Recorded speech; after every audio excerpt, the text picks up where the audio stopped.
नमस्कार बच्चों।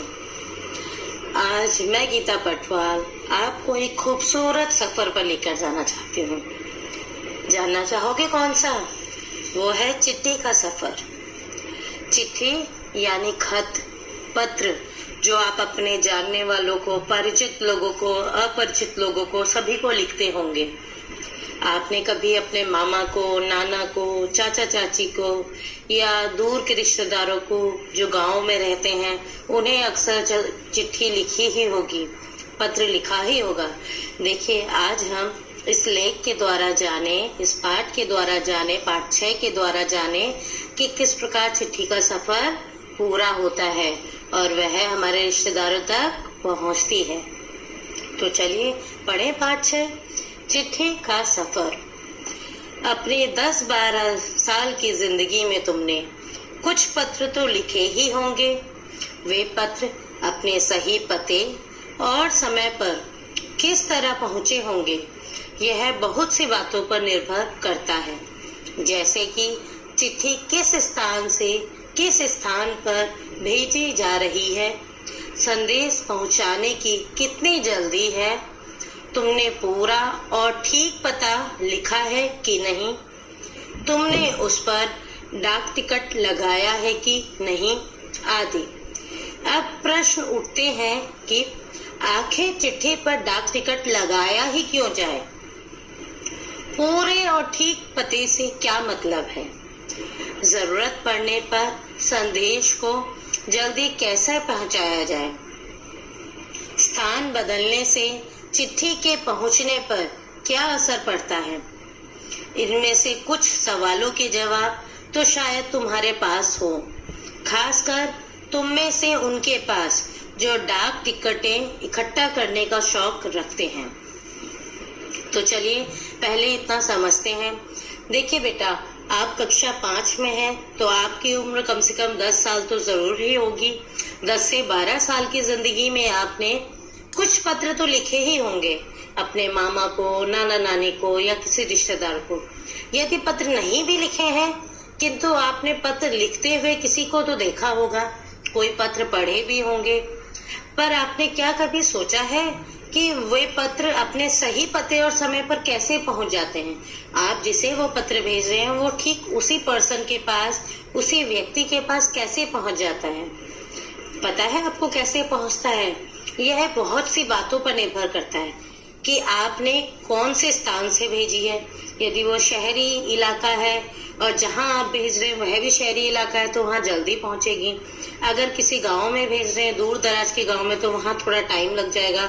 उसके अलावा कौन सा संदेश है, उसके अंदर राखी है या किसी की कुशल क्षेम के बारे में है, किसी की तबीयत के बारे में है, किस विषय पर आपने पत्र लिखा है। और मुख्य बात जो एक चिट्ठी पहुंचने पर, चिट्ठी पहुंचाने के लिए आवश्यक होती है, वो है उसका पता, एड्रेस, कि आपने पता बिल्कुल ठीक लिखा है कि नहीं। और तुमने उस पर डाक टिकट आप सब लोग जानते हैं।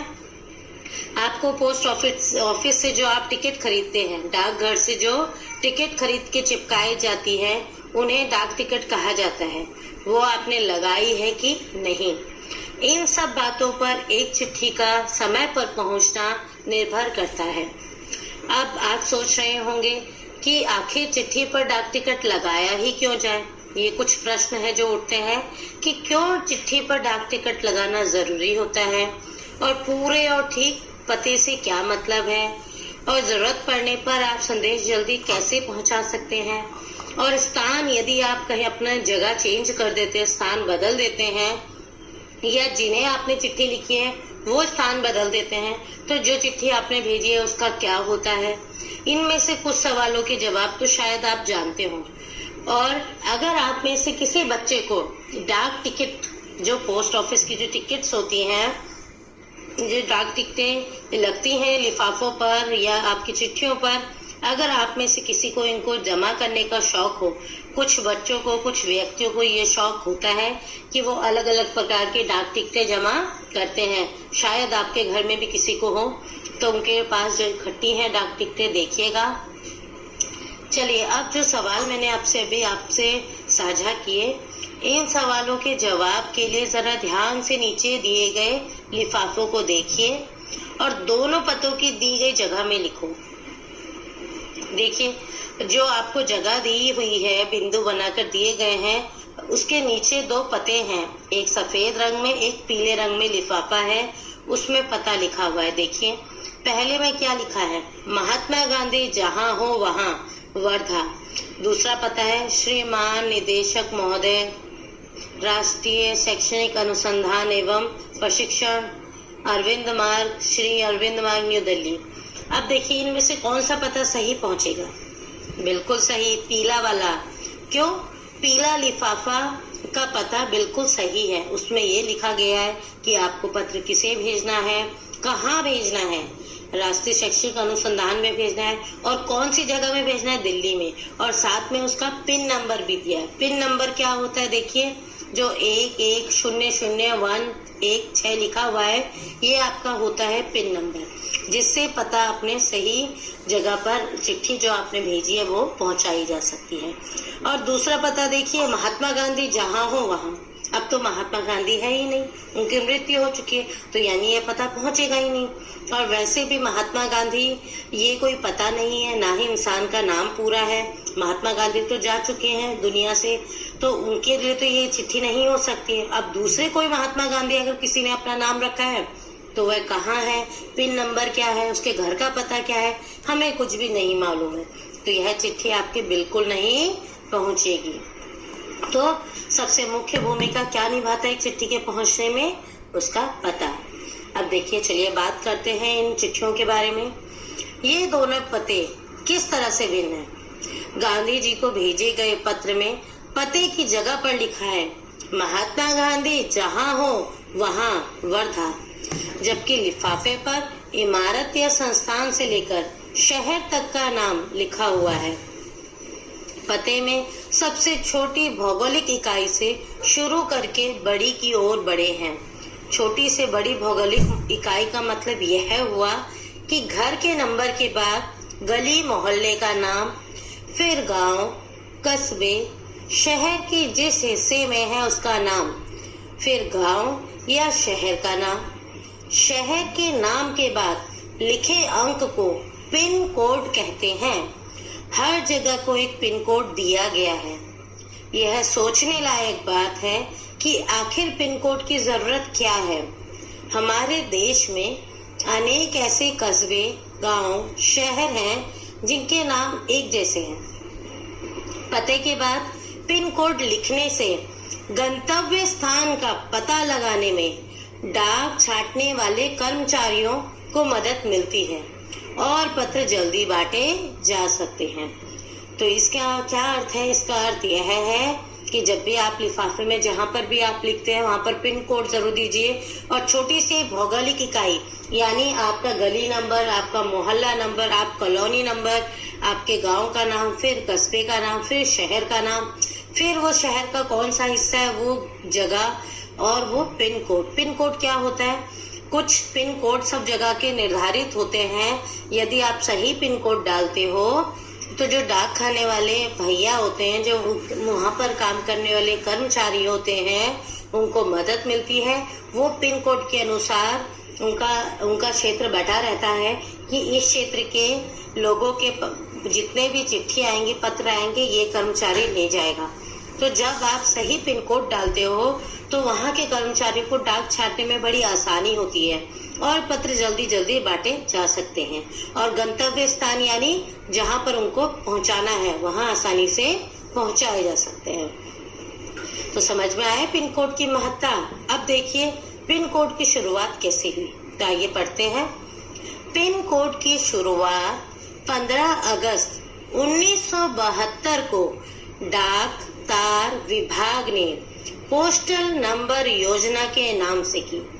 जाहिर है कि गांधी जी को मिले इस पत्र पर और उन्हें मिले किसी भी पत्र पर पिन कोड का इस्तेमाल नहीं किया गया था। फर्क सिर्फ पिन कोड का ही नहीं है, समय के साथ डाक सेवाओं में निरंतर बदलाव और विकास होता रहा है। देखिए, जो ये पिन कोड होता है बेटा, इसकी शुरुआत 15 अगस्त 1972 में की थी। किसने की थी? डाक तार विभाग ने। ये डिपार्टमेंट है डाक तार विभाग, इन्होंने की थी। ठीक है। और जो ये गांधी जी को पत्र इसमें ऊपर लिखा हुआ था सफेद वाला, उसमें तो कोई पिन कोड भी नहीं था, इसीलिए सिर्फ पिन कोड का ही इसमें अंतर, दोनों चिट्ठियों में अंतर नहीं है, बल्कि पते का भी अंतर है इन दोनों में। अब पिन कोड के बारे में जरा हम जरूरी जानकारी जानते हैं। पिन शब्द पोस्टल इंडेक्स नंबर। पिन की फुल फॉर्म क्या होती है? देखिए, पिन, पी से आशय है पोस्टल, आई से आशय है इंडेक्स, एन से आशय है नंबर। तो पोस्टल इंडेक्स नंबर का छोटा रूप क्या है? पिन। पोस्टल इंडेक्स नंबर को सरल शब्दों में, छोटे शब्दों में हम क्या बोलते हैं? पिन। किसी भी जगह का पिन कोड 6 अंकों का होता है। 6 अंक होंगे हर पिन कोड में। हर अंक का एक खास स्थानीय अर्थ है। उदाहरण के लिए एनसीईआरटी को भेजे गए लिफाफे पर लिखा अंक है 110016। जैसा कि आपने पीले पत्ते, पीले लिफाफे पर देखा जो एनसीईआरटी को लिखा गया है, और इसमें पिन कोड क्या डाला है? 110016। इसमें पहले स्थान पर दिया गया अंक यह बताता है कि यह पिन कोड दिल्ली, हरियाणा, हिमाचल प्रदेश, पंजाब या जम्मू कश्मीर का है। अगले 2 अंक यानी 10 यह तय करते हैं कि यह दिल्ली क्या है? राष्ट्रीय राजधानी क्षेत्र के उपक्षेत्र दिल्ली का कोड है। अगले 3 अंक यानी 016 दिल्ली उपक्षेत्र के ऐसे डाकघर का कोड है जहां से डाक बांटी जाती है। आया समझ में? अब तुम्हारा स्कूल जहां पर है उस इलाके का पिन कोड पता करो। अपने घर के इलाके का पिन कोड नंबर भी पता करो। पिन कोड की जानकारी डाकघर से प्राप्त की जा सकती है। डाकघरों में टेलीफोन डायरेक्टरी की तरह, जैसे आपके घर में टेलीफोन डायरेक्टरी होगी जहां पर आवश्यक नंबरों की जानकारी रहती है टेलीफोन डायरेक्टरी में, ठीक इसी प्रकार डाकघरों में पिन कोड डायरेक्टरी भी रहती है जहां पर आपको सब जगह के, सब इलाके की पिन कोड पता चल सकते हैं। तुम्हारे इलाके का पिन कोड तो तुम्हारे मोहल्ले में लगे लेटर बॉक्स पर भी लिखा होगा। जो लाल रंग के लेटर बॉक्स आपके लगे रहते हैं ना जगह जगह पर, वहाँ उसमें भी लिखा होगा। तो देखिएगा, प्रमुख जगह शहरों के पिन कोड नंबर तुम्हें कहाँ कहाँ मिल सकते हैं। तो आपसे जहाँ पर भी आपको पिन कोड, कोई भी आप पता देखें, कोई भी चिट्ठी पढ़ें, तो पिन कोड का अवश्य ध्यान रखिएगा और इन पिन कोड को लिख कर रखिएगा और इन्हें याद कीजिएगा। इससे आपको जगह की सही जानकारी मालूम होगी। ठीक है। अब देखिए, टिकट संग्रह का शौक काफी लोकप्रिय है। कई लोगों को टिकट जमा करने का शौक होता है और ये काफी लोगों में होता है। धीरे धीरे इसमें टिकट संग्रह के अलावा डाक से जुड़ी और भी बहुत सी चीजें शामिल हो गई हैं। इसको डाक का विज्ञान कहना गलत नहीं होगा। क्या तुम जानते हो विज्ञान को क्या नाम दिया गया है? इस विज्ञान को पता करो और यहाँ लिखो कि जो डाक टिकट का विज्ञान है इसको क्या नाम दिया गया है, तो पता करना और लिखना। चलिए अब आगे बढ़ते हैं। अब हम बात करते हैं कि आजकल तो हम पत्र भेजते हैं। जब पत्र की सुविधा नहीं थी, जब डाक विभाग नहीं बना था, तब हम पत्र कैसे भेजते थे? तो चलिए आइए पढ़ते हैं आगे।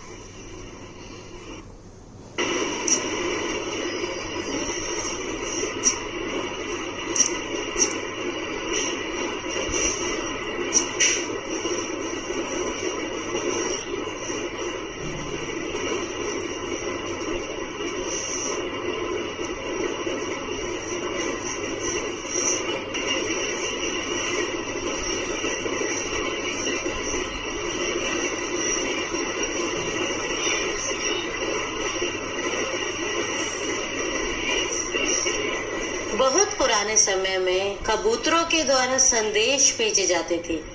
जब संदेश वाहक कबूतरों की बात हो रही है, तो उन इंसानों की बात कैसे ना हो जो ऐसे समय से डाक पहुंचाने का काम करते रहे।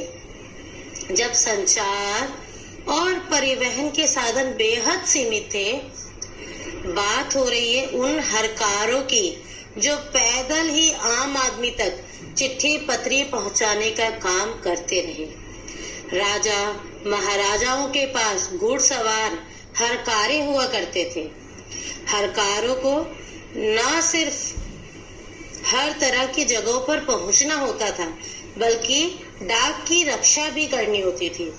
डाकू, लुटेरों या जंगली जानवरों की चपेट में आने का डर हमेशा बना रहता था। आज भी भारतीय डाक सेवा दुर्गम व पहाड़ी इलाकों तक डाक पहुंचाने के लिए हरकारों पर निर्भर करती हैं। जम्मू कश्मीर के लद्दाख खंड में पदम, जंस्कार जैसी कई जगह है जहां हरकारे डाक पहुंचाते हैं। देखिए, पहले इसका अर्थ जाने। बहुत पुराने समय में, बहुत पहले राजा महाराजों के टाइम पर कबूतरों के द्वारा संदेश भेजे जाते थे। जब संदेशवाहक कबूतरों की बात हो रही है, वो जो कबूतर थे उनको इस प्रकार प्रशिक्षण दिया जाता था कि वो बिल्कुल जहां पर संदेश बोला गया वहीं जाकर छोड़कर आते थे, देकर आते थे। और तब उस समय पर हरकारे क्या होते हैं?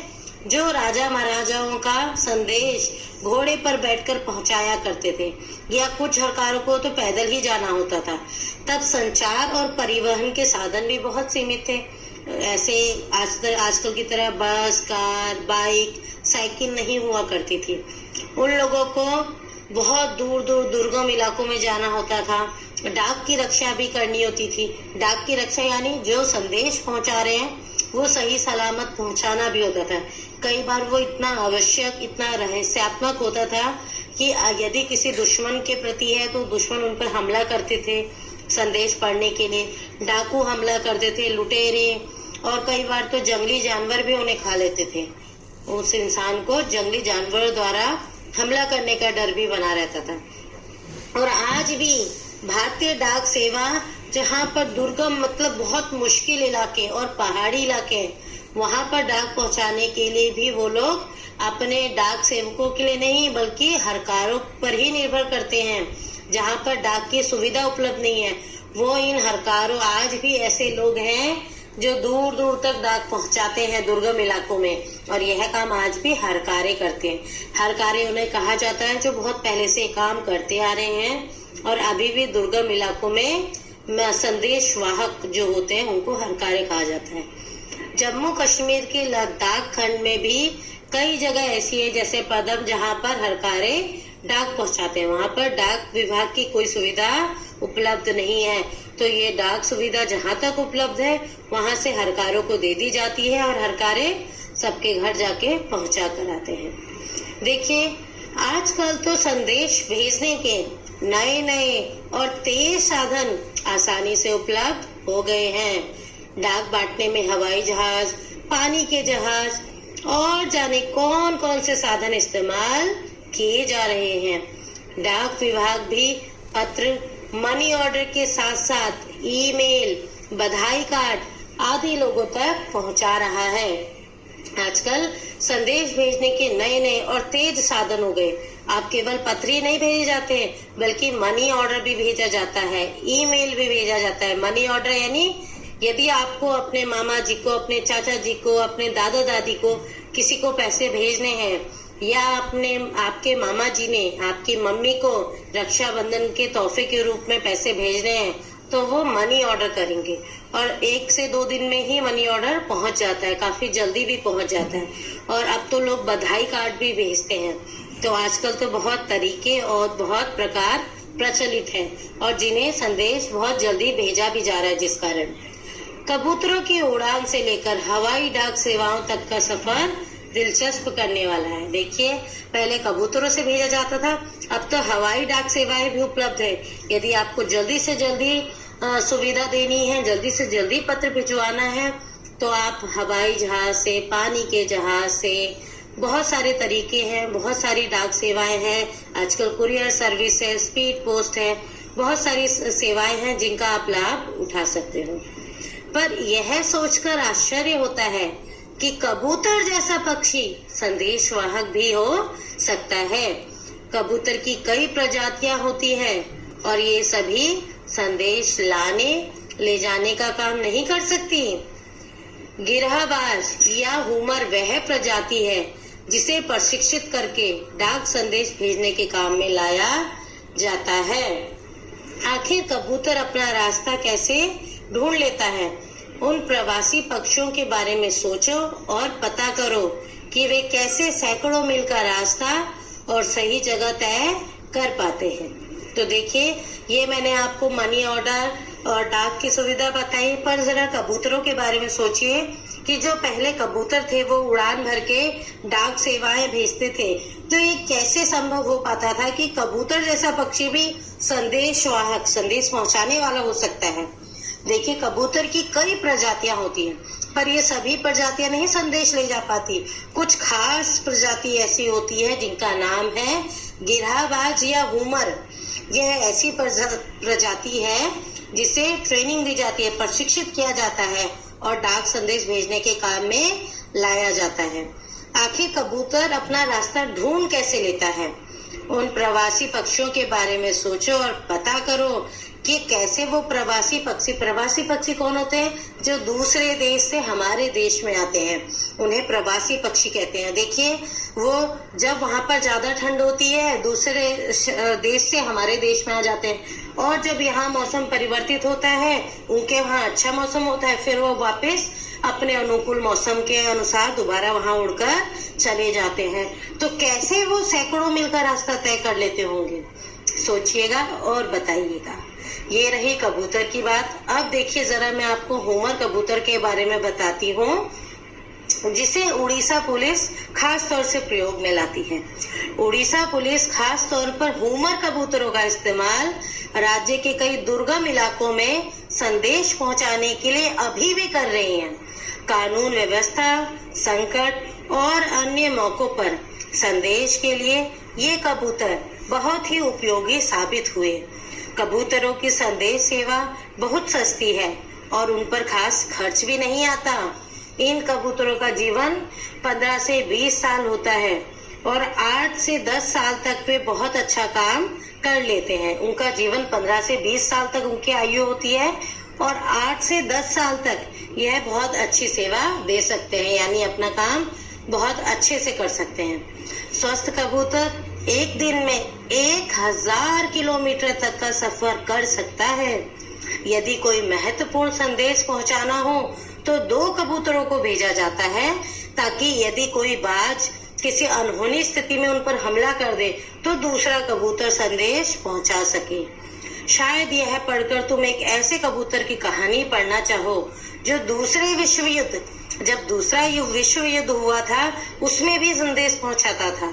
इस कबूतर की कहानी नेशनल बुक ट्रस्ट से अंग्रेजी में छपी एक किताब में दी गई है। किताब का नाम है ग्रे नेक, जो कि इस किताब के हीरो का भी नाम है। अगर तुम हिंदी में पढ़ना चाहते हो तो क्यों ना नेशनल बुक ट्रस्ट को पत्र लिखो कि वे इस किताब को हिंदी में भी छापे, ताकि आप भी उसे अच्छे से पढ़ सके। यह रहा उनका पता, नेहरू भवन 5, इंस्टीट्यूशनल एरिया फेज 2, बसंत कुंज, नई दिल्ली 110070। यह हुई पाठ की बात। चलिए अब जरा करते हैं हम अभ्यास कार्य। आते हैं चिट्ठी पत्री पर। पहला प्रश्न, गांधी जी को सिर्फ उनके नाम और देश के नाम के सहारे पत्र कैसे पहुंच गया होगा? बताइए, सोचिए। क्यों? क्योंकि गांधी जी बहुत ही प्रसिद्ध व्यक्ति थे, या कुछ और भी हो सकता है। अब बताइए और लिखिए। दूसरा, अगर एक पत्र में पते के साथ किसी का नाम ना हो तो क्या पत्र ठीक जगह पर पहुंच जाएगा? बताइए। देखिए तीसरा प्रश्न, नाम ना होने से क्या समस्याएं आ सकती है? क्या नाम ना होने पर सही जगह पहुंच सकता है पत्र? फिर देखिए चौथा, पैदल हड़कारों को किस किस तरह की दिक्कतों का सामना करना पड़ता होगा? लिखिए। प्रश्न 5, अगर तुम किसी को चिट्ठी लिख रहे हो तो पते में यह जानकारी किस क्रम में लिखोगे?